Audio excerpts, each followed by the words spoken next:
nostra terra è speciale per tanti motivi, per il panorama, per la gente, per il cibo, e a me piace particolarmente andare in Marga per il formaggio, dagli amici agricoltori per le uova, per la carne, e poi trasformare questi prodotti in cibo è qualcosa che va al di là del gusto.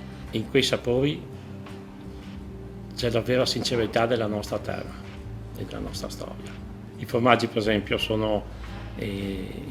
hanno il sapore del latte che le vacche producono mangiando l'erba del Montebaldo, molto ricche di fiori ed essenze. E poi ricordiamoci che qui siamo a San Zeno di Montagna, la patria del marrone DOP.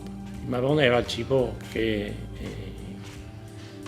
frutto che ha dato da mangiare a intere generazioni, era il nostro pane, insomma.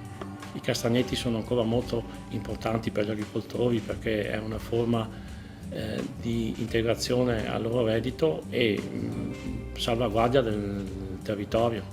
Oltretutto sono diventati una prelibatezza perché abbiamo sviluppato una gastronomia molto raffinata. Io cerco sempre di trasmettere il valore della mia terra nei piatti che facciamo, anche perché in questi piatti c'è la storia mia e della mia gente. Questa, per esempio, era la mia casa. Nelle stanze dietro c'erano le galline, i maiali, e io l'ho fatta diventare il mio ristorante e il mio sogno.